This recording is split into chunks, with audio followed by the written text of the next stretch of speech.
اور اس وقت مریم اورنگزیب میڈیا کے نمائندوں سے بات کر رہی ہیں۔ جس کو پاکستان کی عوام محبت کرتی ہے، یہ سلوک کرتے ہیں ہم اس شخص کے ساتھ جس نے پاکستان کی عوام کی خدمت کی ہو، اور وہ لوگ جنہوں نے پاکستان کا آئین توڑا ہو آج وہ پاکستان سے باہر آرام اور آسائش کی زندگی گزار رہے ہیں۔ تمام قانون اور قوانین پاکستان کے منتخب وزیر اعظم اور منتخب نمائندوں کے لیے، لیکن کوئی قانون حرکت میں نہیں آتا جس نے پاکستان کا آئین توڑا ہو، وہ عامر آج بھی پاکستان سے باہر ہے۔ تو اس لیے پارلیمنٹری کمیٹی نے یہ فیصلہ کیا ہے کہ اس کی پرزور مذمت کی ہے، اس کے لیے ایک احتجاجی پروگرام کا مطالبہ کیا ہے اور نگران حکومت سے مطالبہ کیا ہے کہ یہ رویہ فوری طور پہ بند ہونا چاہیے، اور یہ بھی کہا گیا ہے پارلیمنٹری کمیٹی میں کہ جو نگران وزیر اعظم ہیں، جو سابقہ چیف جسٹس بھی رہ چکے ہیں، جو انصاف کے علمبردار بھی تھے،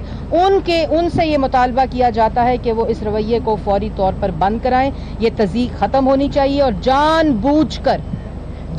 بوجھ کر یہ تذلیل کی جا رہی ہے، اور جس دن اسمبلی نے حلف اٹھایا ہے اسی دن محمد نواز شریف کو نیب کورٹ میں پیش کیا گیا، اور پہلے تو میڈیا سینسرشپ، پھر میڈیا کی زبان بندی، اور اب میڈیا کو ایکسس بھی نہیں دی گئی۔ یہ کون سا فری اینڈ اوپن ٹرائل ہو رہا ہے؟ اور پہلے میڈیا نیب کورٹ کے اندر موجود ہوتا تھا، وہ حقائق کو ڈاکیومنٹ کرتا تھا، تمام تفصیلات کو ڈاکیومنٹ کرتا تھا، ان کو رپورٹ کرتا تھا۔ اس لیے آنریبل جج نے خود فیصلے کے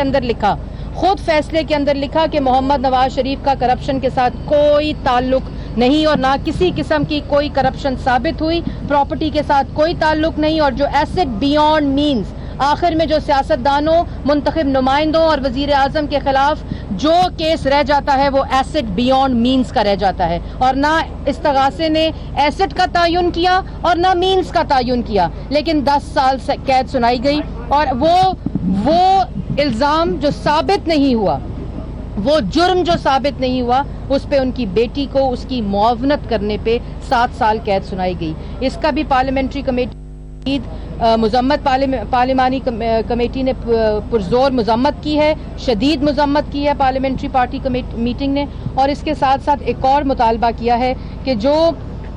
گنتی کے دوران جس وقت ریزلٹس لینے پاکستان مسلم لیگ نون کے نمائندے اپنے ROs کے پاس جا رہے تھے، ان کے ساتھ ان کے سپورٹرز تھے، ان کے ووٹرز تھے، ان کے اوپر FIR درج ہوئی، اور ان FIR جو جب درج ہوئی اس میں حامد حمید صاحب، جو میں آپ کو 2-3 نام دے رہی ہوں، اس میں ڈاکٹر ذوالفقار بھٹی، شاہد صاحب، اس میں وہ تمام حضرات جن کو 25 تاریخ کو ان کے خلاف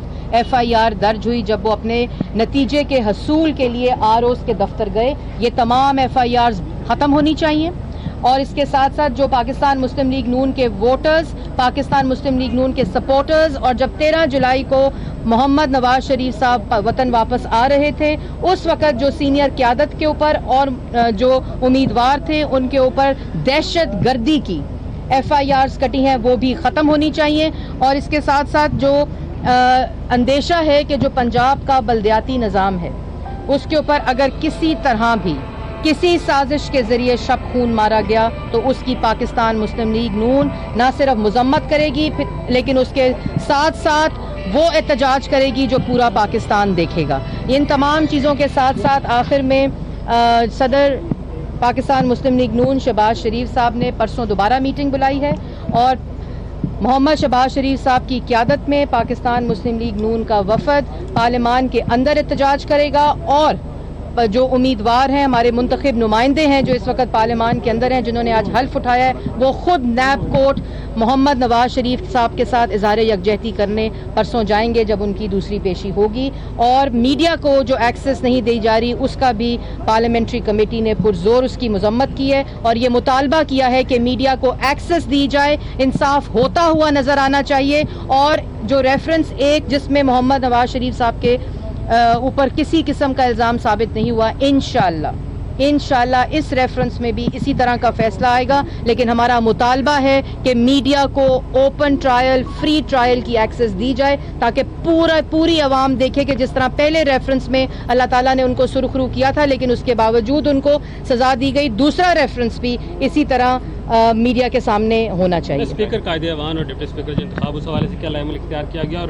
کیسے اپوزیشن کرنی ہے؟ جی، ہمارا جو Pakistan alliance for free and fair elections ہے، جس کے اندر تمام پولیٹیکل پارٹیز جو ہیں اس کا حصہ ہیں. اس میں یہ فیصلہ ہو چکا ہے کہ اسپیکر کے کینڈیڈیٹ جو ہیں وہ خورشید شاہ صاحب ہیں، اور جو ڈپٹی اسپیکر کے کینڈیڈیٹ ہیں وہ MMA سے ہیں، اور اس کے اوپر پارٹی کے جو صدر ہیں شہباز شریف صاحب، انہوں نے پارلیمنٹری پہلے بھی کمیٹی کی میٹنگ بلائی تھی، سینٹرل ایگزیکٹو کمیٹی کی میٹنگ بلائی تھی، اور اس کے اندر یہ تمام چیزیں ڈسکس ہو چکی ہیں، اور یہ اسی مطابق وہ جو فیصلے ہوئے تھے یہ اسی کے مطابق انشاءاللہ پاکستان مسلم لیگ نون 15 تاریخ کو اسپیکر کا ووٹ بھی دے گی. میڈم یہ بتائیے گا کہ مسلم لیگ ہاں جی میڈم یہ بتائیے گا کہ یہ بھی کہا گیا کہ مسلم لیگ نون جو ہے وہ کچھ نشستیں اختلافات کی وجہ سے آ رہی ہے، اور اس حوالے سے تحقیقات کے لیے کمیٹی تشکیل کس کی وجہ سے آ رہی ہے؟ اختلافات کی وجہ سے نشستیں جو ہیں وہ آ رہی ہے، تو وہ جو کمیٹی تشکیل دی جا رہی ہے فیکٹ فائنڈنگ کی تحقیقات کے لیے، اس میں کون کون؟ دیکھیں، ایک کمیٹی ہے جو کہ وائٹ پیپر جو تشکیل پاکستان مسلم لیگ نون نے دینا ہے کہ جو دھاندلی ہوئی ہے، ووٹ کی چوری ہوئی ہے، پاکستان کی عوام کا مینڈیٹ چوری ہوا ہے، اس کے اندر حسن اتفاق کچھ ہوئے ہیں جس کو پاکستان مسلم لیگ نون وائٹ پیپر کے ذریعے پاکستان کی عوام کے سامنے لائے گی. ہم کنٹینر پر نہیں چڑھے کیونکہ پاکستان کے نوجوان ہماری طرف دیکھ رہے ہیں. ہم جمہوریت کو تقویت دینے کے لیے پارلیمان کے اندر گئے ہیں، لیکن اس دفعہ پارلیمان کے اندر جانے کا مقصد مختلف ہے. پارلیمان کے اندر مقصد جانے کا یہ ہے کہ آئندہ آنے والے الیکشن میں RTS خود نہ بیٹھ جائے، پاکستان کے عوام